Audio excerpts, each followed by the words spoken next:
Hello friends, आज हम इस वीडियो में ग्रीन हाउस इफेक्ट के बारे में डिटेल में समझेंगे। फ्रेंड्स, क्या आपने ग्रीन हाउस देखा है? ग्रीन हाउस ग्लास का बना हुआ एक घर है और इसका यूज प्लांट्स को ग्रो करने के लिए किया जाता है। जब सनलाइट ग्रीन हाउस पे फॉल करती है तो इसके अंदर के एयर को गर्म कर देती है, जिसके कारण हीट ट्रैप्ड हो जाता है और ये ट्रैप्ड हीट बाहर नहीं निकलता और ये प्लांट्स को ग्रो करने के लिए काफी यूजफुल होता है। इसी फेनोमेनन पर आधारित है हमारा green house effect. Green house effect एक नेचुरल फिनोमेना है जिसके तहत अर्थ सरफेस और हमारा लोअर एटमॉस्फेयर गर्म रहता है। तो आइए हम डिटेल में बात करते हैं ग्रीन हाउस इफेक्ट के बारे में। सन से जो सनलाइट निकलती है या सोलर रेडिएशन, ये ब्रॉड स्पेक्ट्रम में शॉर्ट वेवलेंथ के इलेक्ट्रोमैग्नेटिक रेडिएशंस को कंटेन करती है, जैसे कि gamma rays, X rays, visual light, ultraviolet etcetera. पर जो सनलाइट अर्थ पे फॉल करती है वो मेनली शॉर्टर वेवलेंथ के विजुअल लाइट को कंटेन करती है। जब ये सनलाइट अर्थ पे पहुंचती है तो कुछ क्लाउड्स के द्वारा एब्जॉर्ब और रिफ्लेक्ट हो जाते हैं, तो कुछ एटमॉस्फेयर एब्जॉर्ब कर लेती है, तो कुछ अर्थ के द्वारा एब्जॉर्ब हो जाते हैं। जैसे ही ये सनलाइट अर्थ पर पहुंचती है तो ये अर्थ गर्म हो जाता है और ये हीटेड अर्थ लॉन्गर वेवलेंथ के इंफ्रारेड रेडिएशंस को इमिट करने लगता है। ये रेडिएशंस एटमॉस्फेयर में पहुंचता है जहां ग्रीन हाउस गैसेस प्रेजेंट रहती हैं। ग्रीन हाउस गैसेस इस लॉन्गर वेवलेंथ के इंफ्रारेड रेडिएशंस को एब्जॉर्ब करने लगती है। एब्जॉर्ब करने के बाद ये ग्रीन हाउस गैसेस भी गर्म हो जाती है और इसके बाद ये ग्रीन हाउस गैसेस भी इंफ्रारेड रेडिएशंस को इमिट करने लगती है, जहां ये दूसरे ग्रीन हाउस गैसेस और अर्थ के द्वारा एब्जॉर्ब होने लगती है और ये फिर से अर्थ और दूसरा ग्रीन हाउस गैसेस इसे इमिट करने लगता है। ये प्रोसेस कई बार रिपीट होती है ताकि हमारी अर्थ गर्म रह सके। फ्रेंड्स, आपने कई बार सुना shorter wavelength, longer wavelength. Actually sun जो है वो शॉर्टर वेवलेंथ के रेडिएशंस को इमिट करता है और जो अर्थ है वो लॉन्गर वेवलेंथ के रेडिएशंस को इमिट करती है और इसे विंस डिस्प्लेसमेंट लॉ एक्सप्लेन करता है। According to Wien's displacement law, wavelength inversely proportional to temperature, यानी कि जिस बॉडी का टेम्परेचर ज्यादा है तो वो कम वेवलेंथ के रेडिएशंस को इमिट करती है और जिस बॉडी का टेम्परेचर कम है तो वो ज्यादा वेवलेंथ के रेडिएशंस को इमिट करती है।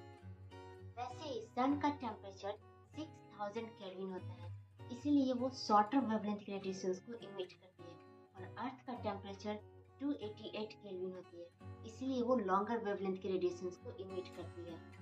ग्रीन हाउस इफेक्ट क्यों जरूरी है? क्या ग्रीन हाउस इफेक्ट के बिना अर्थ पर लाइफ पॉसिबल है?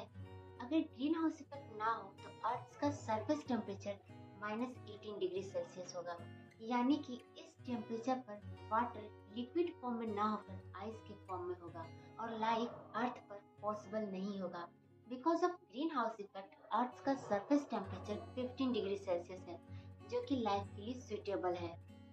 मून अर्थ के बराबर ही सनलाइट को रिसीव करता है, पर फिर भी इसका सरफेस टेम्परेचर -15 डिग्री सेल्सियस है, क्योंकि यहाँ कोई ग्रीन हाउस इफेक्ट फिनोमेनन नहीं होते हैं। अगर हम दूसरे प्लेनेट का बात करें जैसे कि वीनस, तो वीनस पे हाई कॉन्सेंट्रेशन में CO2 प्रेजेंट रहता है, इसलिए यहाँ एक्सट्रीम ग्रीन हाउस इफेक्ट देखने को मिलता है। इसलिए वीनस का जो सरफेस टेम्परेचर है वो 450 डिग्री सेल्सियस होता है। वहीं मार्स की बात करें तो मार्स का टेम्परेचर अर्थ के टेम्परेचर से काफी कम होता है, क्योंकि यहाँ कम मात्रा में CO2 पाए जाते हैं और ये सन से डिस्टेंस पर भी होता है। ग्रीन हाउस इफेक्ट के बारे में किसने बताया और टर्म ग्रीन हाउस इफेक्ट किसने दिया? 1824 में जोसेफ फॉरियर ने first time green house effect के एग्जिस्टेंस के बारे में बताया।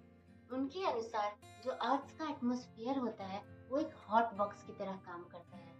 1896 में आर्हेनियस को ग्रीन हाउस टर्म के लिए क्रेडिट दिया जाता है। What are greenhouse gases?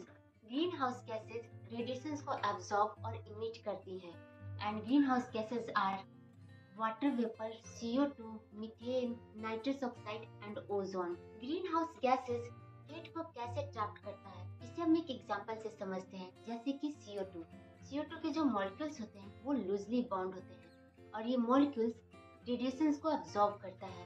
Absorb करने के बाद ये मॉलिक्यूल्स हीट हो जाता है और ये हीटेड मॉलिक्यूल्स में वाइब्रेशन स्टार्ट हो जाता है। वाइब्रेटिंग मॉलिक्यूल्स फिर से रेडिएशंस को इमिट करने लगता है और ये फिर से दूसरे ग्रीन हाउस गैसेस के द्वारा एब्जॉर्ब हो जाती हैं और ये प्रोसेस रिपीट होने लगता है। और भी गैसेस एटमॉस्फेयर में प्रेजेंट रहते हैं, जैसे कि ऑक्सीजन, पर ये हीट को अब्जॉर्ब नहीं करते हैं, इसलिए इनका ग्रीन हाउस इफेक्ट में कोई कंट्रीब्यूशन नहीं होता है। दुख की बात है कि ग्रीन हाउस गैसेस लगातार हमारे एटमॉस्फेयर में इंक्रीज होते जा रहा है, जिसके कारण हमें एक्सट्रीम ग्रीन हाउस इफेक्ट देखने को मिल रहा है और यही ग्लोबल वार्मिंग का कारण बन रहा है। अगर आप ग्लोबल वार्मिंग को डिटेल में जानना चाहते हैं तो आप मेरी नेक्स्ट वीडियो जरूर देखें।